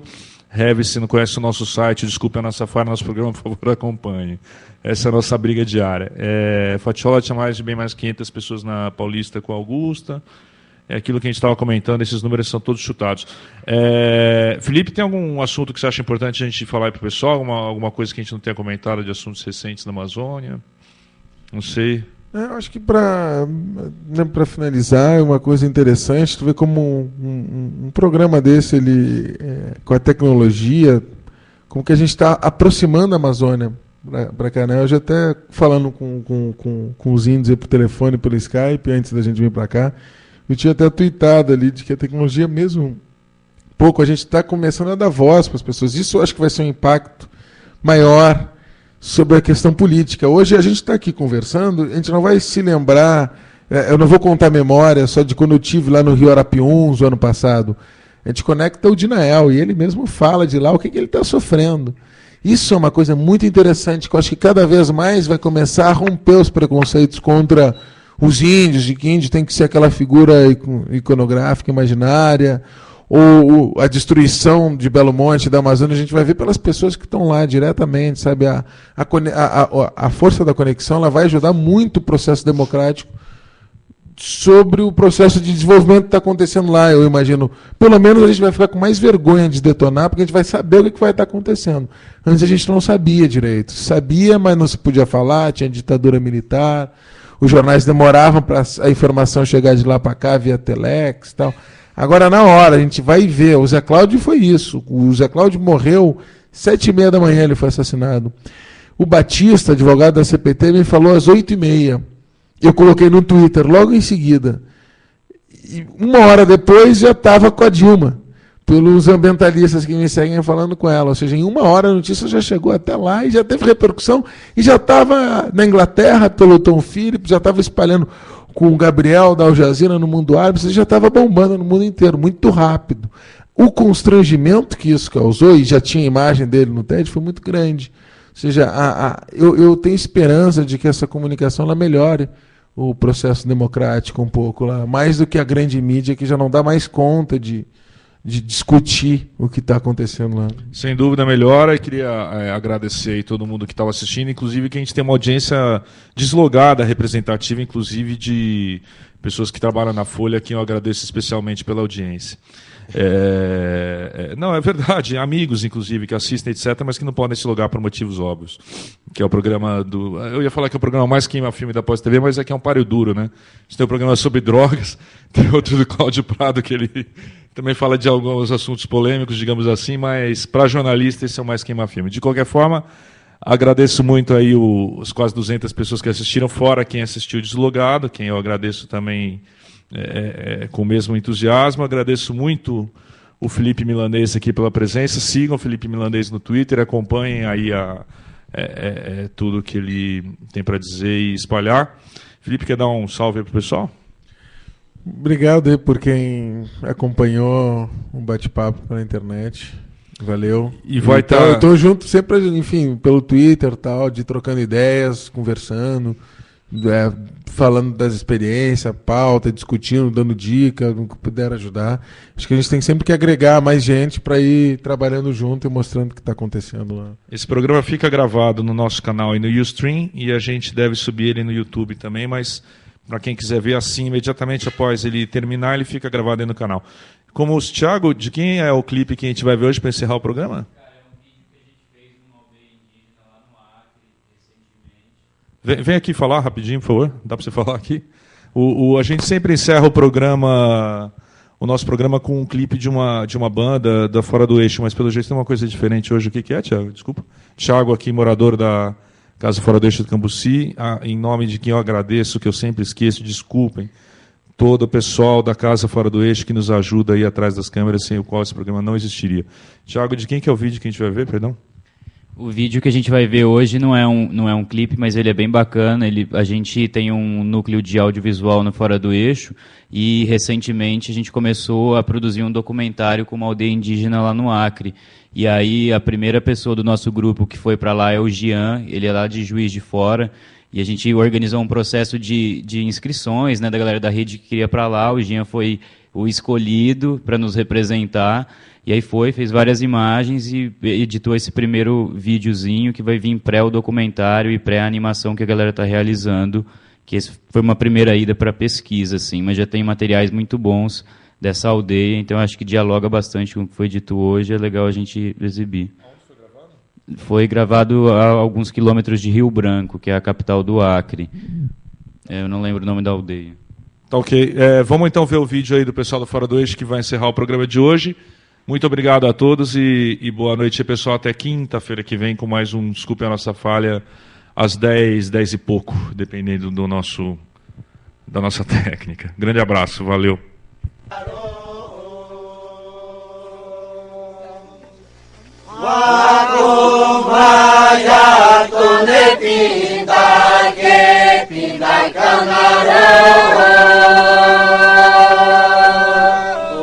Zaqueio para todo pindai que pindai canarão.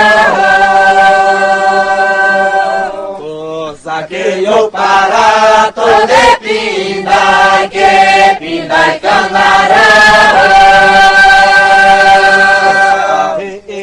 Arreu aia wacamaia wacamaia wacamaia wacamaia.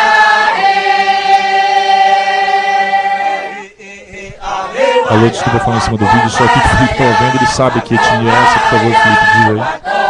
Somos é o Anauá. E essa aldeia Nova Esperança do Bira, pelo que eu estava vendo, um povo lindo que vive no norte do Acre. Isso aí eles fazendo o cipó sagrado, né, da ayahuasca. Esse canto que a gente está vendo é um canto sagrado dele, é muito lindo. Pô, parabéns. Obrigado, Felipe. Aí O Felipe sabe que, pô, gente, quando o cara manja de Amazônia é outra coisa, né? Parece aqueles créditos finais de cinema que entrou depois.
Wacomaya